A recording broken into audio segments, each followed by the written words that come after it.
And now we're being recorded, so y'all are on. I don't know where everybody else is. Like I said, I don't know. I'm at work, so you don't have a camera. Oh my God, this is all chat. I'm literally just talking to myself. Well, good. I can lecture at both of you. Well, only Kevin's shown up so far, and I'm not gonna hang out forever. And I know I tried with my tablet, but I couldn't use the app with the link. I think there's a Google Hangouts app. Um, did you download that? Hmm. That's weird. It's usually pretty responsive. Is it an iPad or a Android tablet? Couldn't find the conversation. Huh. You're on the tablet right now. There's that address. You can try this address. Um, oh, now you're on your computer and you just don't have it. Okay. Well, anyway, I get to lecture at you and you get to stare at my ugly mug. Anyway, we were just talking with Kevin about research projects. I assume you're going to be doing lab research. You want to develop something? You got an idea what?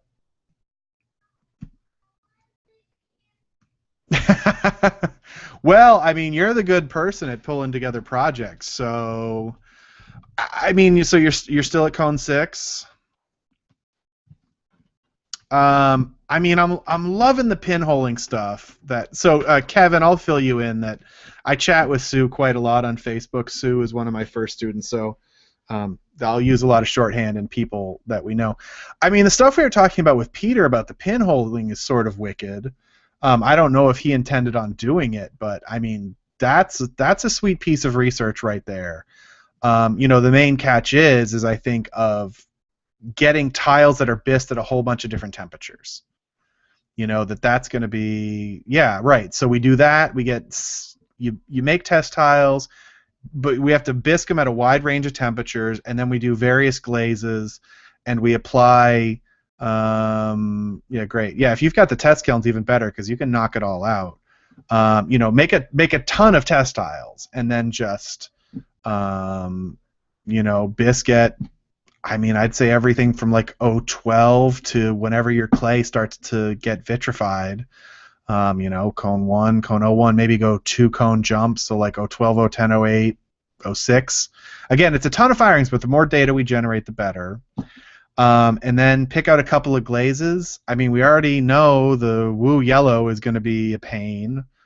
That's going to lead towards pinholing, so that might be a good glaze to start with if you want to pick out one that does, one that doesn't, and then we do, we figure out, make sure to keep the solids loading in the glaze consistent, and the application consistent, and maybe try different application methods, dip versus brush versus spray, and then of course dispersed and undispersed. I mean, that's a wicked set of data right there. And I don't think it's impossible to do in 6 weeks. If you've got studio time in the facilities. I mean, that's it. I mean, if you want it written out, we can write it out. But yeah, I mean, you're good. You know what to do. Yeah, I mean, if there's something else you want to do, I'm more for anything. I have been loving having that conversation last week with Peter about doing that. So, but whatever. Okay, so I know you got to go, so I'll talk with the two of you since you're the guys that here. My one question comes down to scheduling for the class in general, but for this here. My classes are generally designed to be 5 weeks, right? But actually the summer school session is 6 weeks. So technically, like the last lecture would go up on Wednesday of the 5th week, because then the last day would be a Friday, which would be the final exam. We have a whole other week.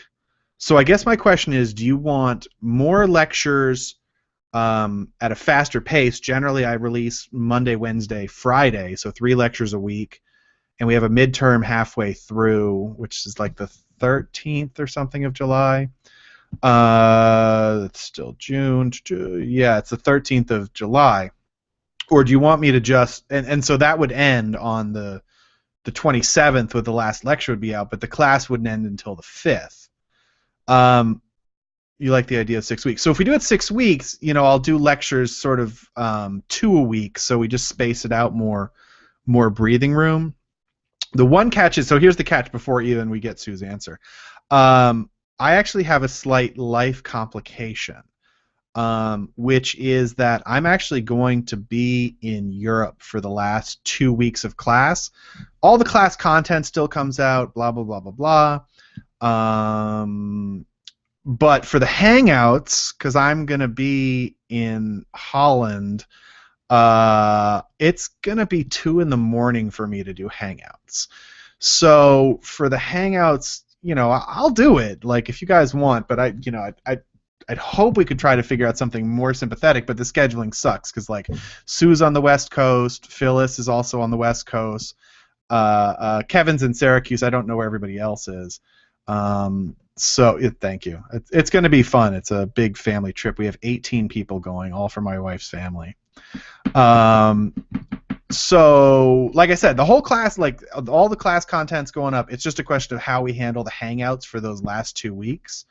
I want to make sure everybody gets their content. The one thing I would say that I would sort of beg for, I guess, for sympathy, is maybe if we did the Hangout the first week, that week of it would be the 26th of July, and then for the second week, even though it's right before the final, if I would be more than willing to do another Hangout when we get back, like the week after class is actually over, like I will come back and do a Hangout to have more conversations. It's just that actually the first week is okay because I'm actually going to be in one place, but that second week I'm actually going to be on the road, so it gets a little bit more ugly. So morning for who, I guess, is my question, Sue. So morning for me in Holland. Say we did it at 7 a.m. We're 6 hours from the East Coast. So that makes it 1 a.m. for Kevin and for anybody else on the East Coast. Well, it's evening for you, but not necessarily for Kevin. I mean, I could do 6 a.m., but that's still midnight. That's super late for Kevin.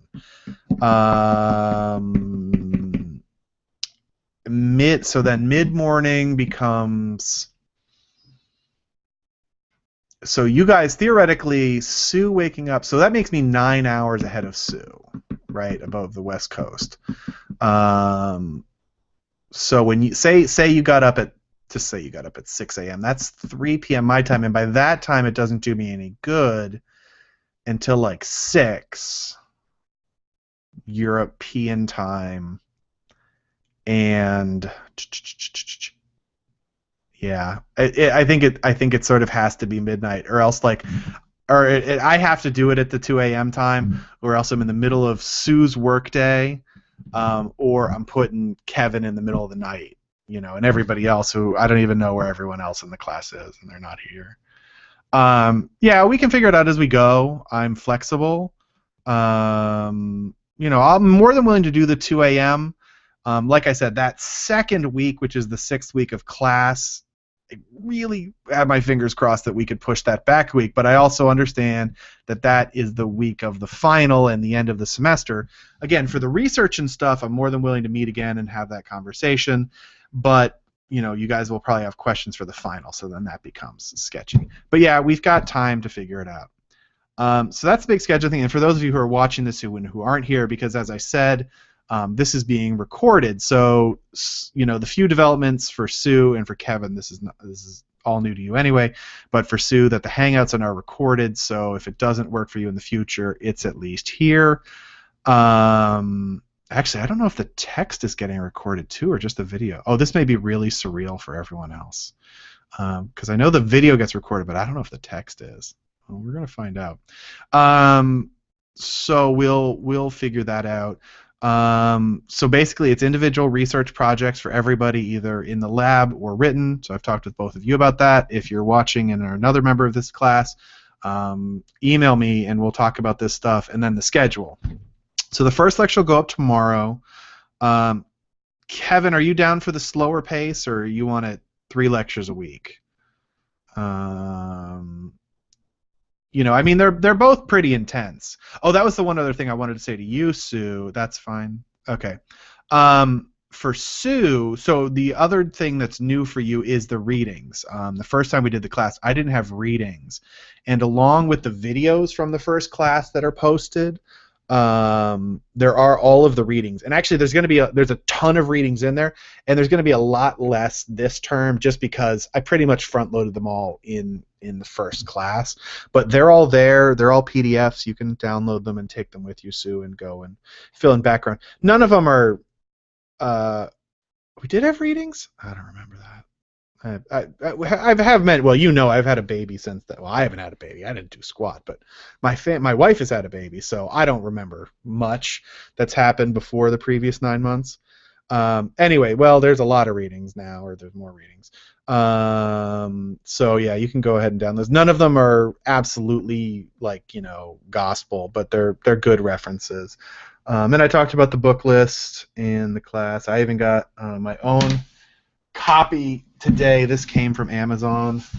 Big, boring ceramics textbook. It's a beast, but I had the library's version of it before, so I even got my own. Oh, I'm reversed. I hate that. So, yeah, always new things to read. I know. Ooh la la. Now I have to buy my own copy of Singer and Singer. It's $100, though. I'll buy it after the trip. Anyway, so do you guys have any more questions for me?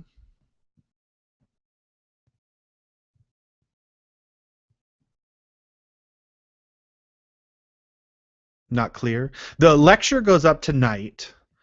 Oh, you're clear. Okay. So the next lecture will go up tonight at midnight. Again, they're all on the timer, so they just come up.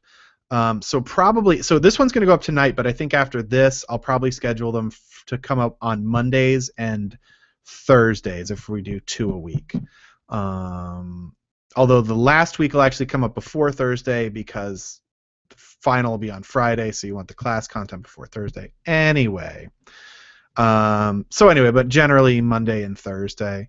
But this one will be up at midnight. Like I said, Kevin, this one's going to be great for you. And so, Sue, Kevin's background is mostly in glass.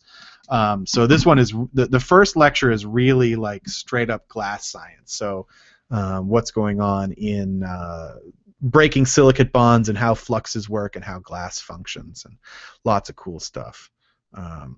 I think it's a lot of fun. I really, really like this course. It's a ton of fun, where we do really get into the weeds on stuff. And, Kevin, you might feel a little sort of detached on some of the glaze technicalities, but especially when we get into color, which comes up later, I think you'll be really, really into it. And so the basic structure of the class is an introduction.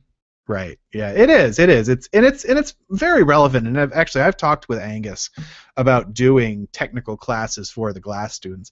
It's just since it's not such an imperative part of your process, and so much of it is, you buy cullet and you buy color stock and all that. It's not as absolutely important. But I think it's good information for people who are interested in glass to have.